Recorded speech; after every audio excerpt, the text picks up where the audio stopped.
Hi, I'm Melinda Van Fleet, and welcome to the Good Karma Success Coach podcast. I'm a confidence and mindset mentor and coach, best-selling author and speaker who helps women believe in themselves, build confidence, and take action. In 2009, my husband Ryan and I were laid off at the same time, and we moved to the Florida Keys without jobs, not knowing anyone, hardly any money, and we never even been here, but we made it. And now, not every day is sunshine and rainbows, but we're living our best lives. And all along in our journey, I've always said that someday when we get our quote unquote shit together, we will help others. So each week, my intent is to be relatable and bring you tactical tips, tools, share my learnings and stories that can help inspire or transform you wherever you are in your career or general life and make an impact. I strongly believe that if I can do it, you can do it too. So what's stopping you?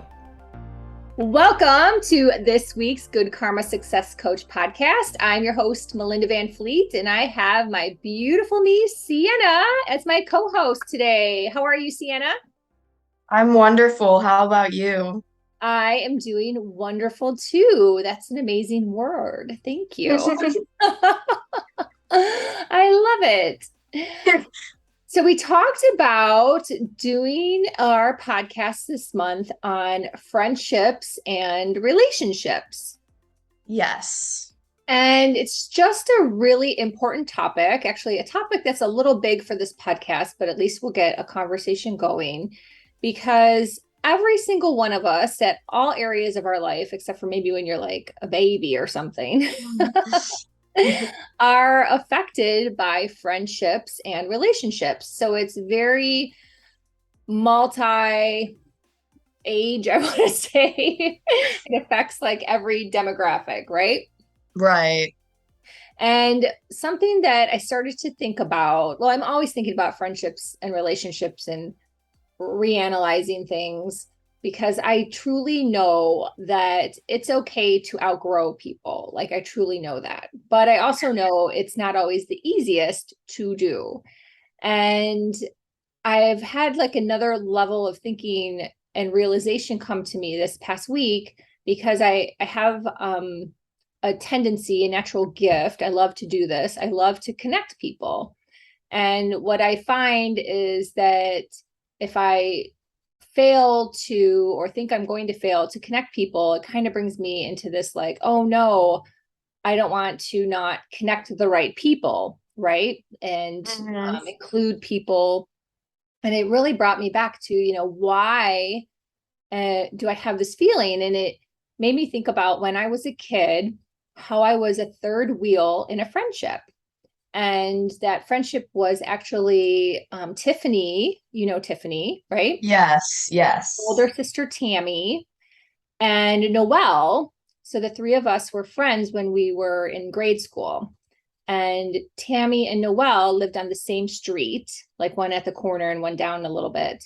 And I was kind of like the third wheel because I was still like in biking distance, but I wasn't like on Mhm. the same street. So it wasn't as easy to Uh, always, hook up and be included.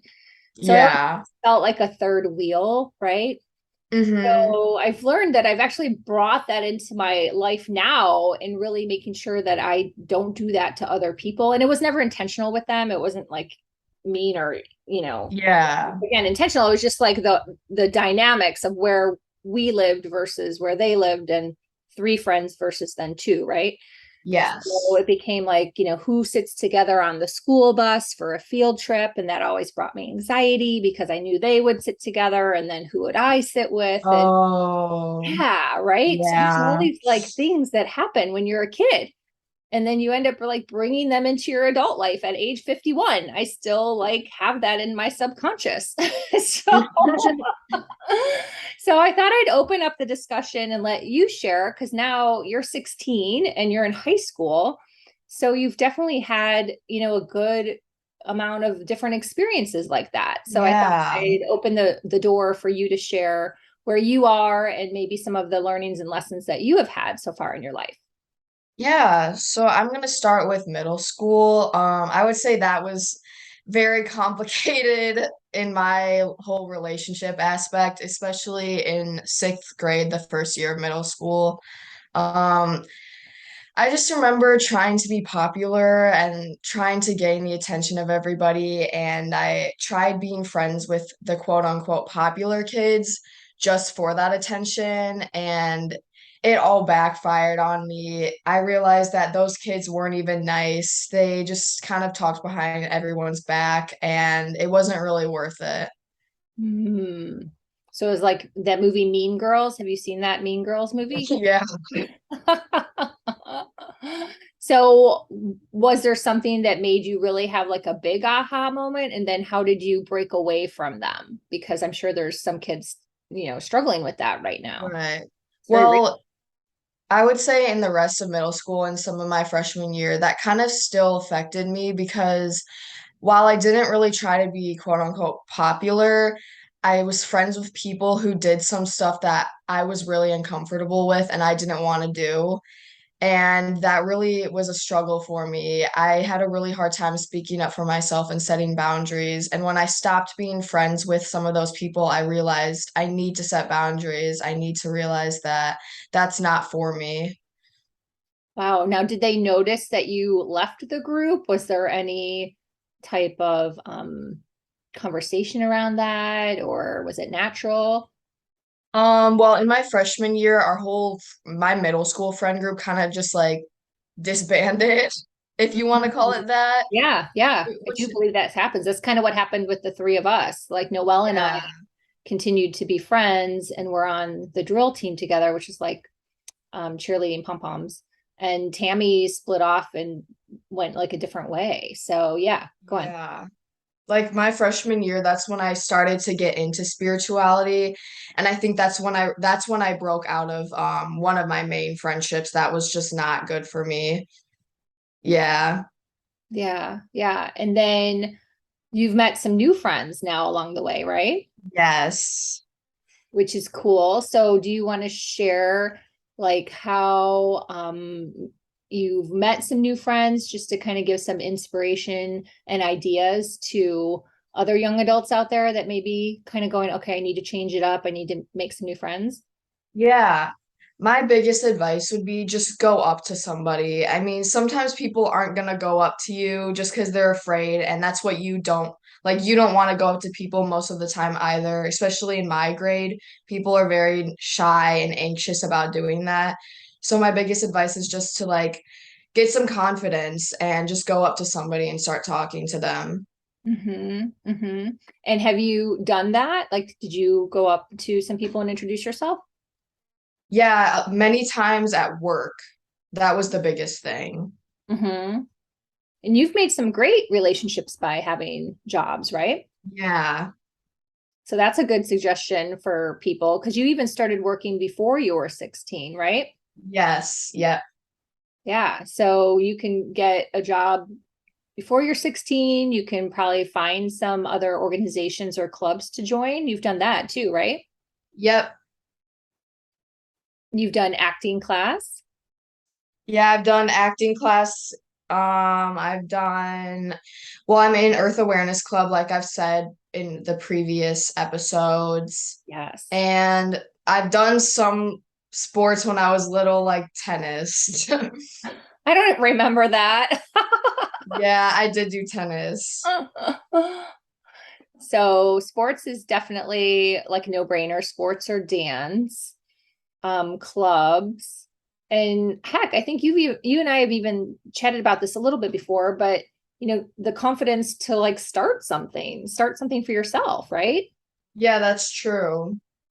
I don't know what the age limitation is to use meetup.com, but that's just a great website. So if you're someone that's older and if you're not familiar with meetup.com, that's pretty much in every city.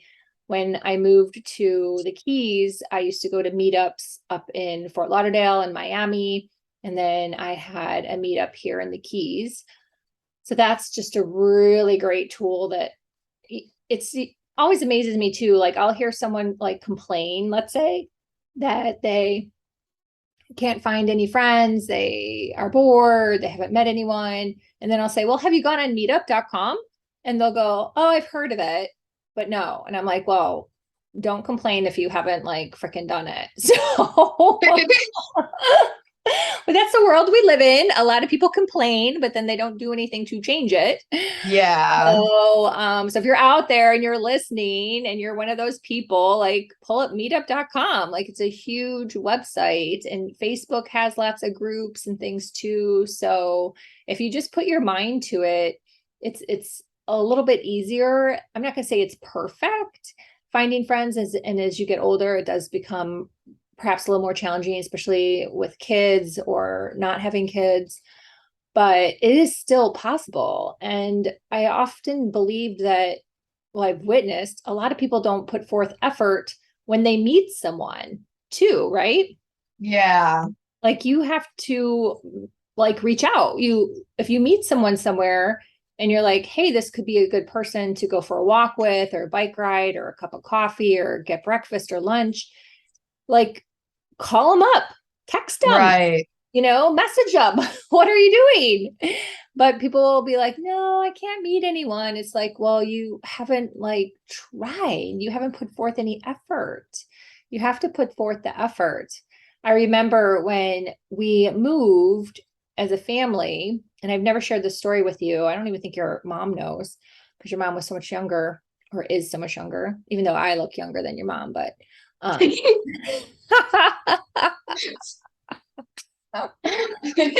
ever. She's gonna die when she that. But when we moved to Northwest Canton, Ohio, I was a junior, and it was the middle of junior year. It was like February.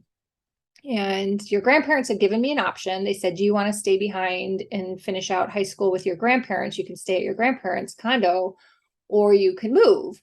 And because I'm a risk taker, crazy risk taker, I decided to move. I was like, no, I'll move, which was fine. I gave up being captain of the drill team. I had a boyfriend I didn't really like. I had a job I wasn't that great at. So I was like, what am I giving up here? So I was kind of like Yeah. in the mood for a challenge. And, first day of school, junior year in February, not even like September. And I just remember I was so lucky. These other two girls came up to me at my locker on the first day, and their names were Kirsten and Kristen. And they said, are you new? Is today your first day? And I was like, yes. And they're like, well, we're kind of new. We've only been here like a year. Why don't you sit with us at lunch? Oh, And yeah. And so I sat with them at lunch, and ends up they were the cool girls. They were like new. They like knew all the guys. All the guys sat with them at their table. And yeah, it was awesome. And that's how I met like my boyfriend in high school then, that I ended up dating till, I graduated and even into college a little bit. yeah. So yeah, yeah. So I encourage people out there too, to also be that other person that goes up to somebody and includes them, right? Yes. It doesn't mean you have to marry them. It doesn't even mean you have to be like a long-term friend. It just means like, hey, do a nice thing. And if you see someone that's new in your school or anywhere, right? At work, it can be anywhere, Yeah. in a group you've joined, be kind and compassionate, and go up and just say, hey, you want to sit at our table because our dogs are crying. Oh my gosh. Because, if you've never been in that position, maybe someday someone will help you with that too someday. Yeah, right. You never know. Yeah, you never know. You never know. So it's again, it's a really big topic for a podcast, but I at least wanted to crack the nut, right? Yeah.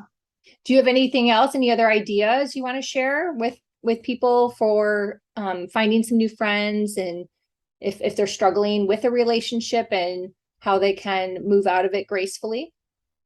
Yeah, I would say one of the other limitations that could be that you just don't really click with people, or you don't really have many friends, I would say. I don't know, have a hard time finding friends. It's also kind of, and this is like, I've had experience with this, like putting limitations on yourself, like nobody will understand me, like nobody's going to be the same as me. And obviously nobody's going to be the same, but it's almost like nobody's going to ever understand like you and what you go through. And I feel like that was a huge limitation that I had to get over. In terms of like finding your people, right? Yeah. Yeah. And we talked about that a lot, like in terms of you're probably going to find more people like you as you get older, right? Yeah. Yeah. I mean, there's 7.9 billion people in this world. There's people for everybody. It might just take Right. a little effort and a little divine timing. Like that's a great thing to journal about, right? Mm-hmm. Like what kind of people do you want to meet? You can even pray on it Yeah. or say some positive affirmations like my friends are coming, I'm meeting great people. You can make up some affirmations around that Yeah. and just make sure that your mindset and your energy is positive, right? Mm-hmm. And set in the right direction to meet some people. Right. Because also too, you don't want to go into a party like wah wah. No one's gonna like me. I don't fit in. That doesn't help you much. Yeah. No. But a lot of people do that. A lot of people do that. So, and I'm bringing this up. If you're one of those people, this is for you to like look in the mirror and go, oh gosh, that's what I do before I go to school or before I go to work or before I meet a group out for lunch. It's really like taking an extra 5 or 10 minutes to, do some positive self-talk that, yes, people like me. Right. I'm going to make friends. I'm going to meet the right people. And that will just change your world so much more than thinking you're never going to meet somebody, right? Yeah. Yeah. Well, I'm excited for you because you've met some new friends, right? In your journey. Yes. Yep. Yay. And like you said last week, and like you mentioned earlier, you met some friends doing your beach cleanup. So that's Yep. cool. And you're about to start a new job. Yes. Congratulations. Thank you so much. You want to tell the audience what you're going to do? Yeah, I'm working at the local ice skating rink, so that should be fun. And you're an amazing ice skater, right? Um, ah, But you have the no. opportunity to learn if you want, which is really cool. Yeah. That's awesome. Well, I am super excited for you. You'll continue to create like a collection of friends, and I mean that in a positive way. Yes. And then before you know it, you'll have friends like all over. It will be amazing. Yes, it will be. Well, thank you so much for being my co-host. I really appreciate you. Thank you. Thank you. Thank you for having me as always. I really appreciate it. Yes. And if anyone out there is listening and wishes to connect with me further, feel free to connect with me on Facebook, LinkedIn, or Instagram. Private coaching, email me at melinda@melindavanfleet.com. I would love to connect with you and hear what you are looking to achieve in your future. What are some of your goals? Maybe where are you stuck? And I can share with you the different packages that I have available. Until next month, Sienna, thank you. Yes. Thank you. And check out Sienna's blogs on Medium. She just put out another one like last week, right? I think 2 weeks ago or three. Oh, that means another one's coming, right? Maybe. All right. I love you so much. I love you too. Thanks for listening, everyone.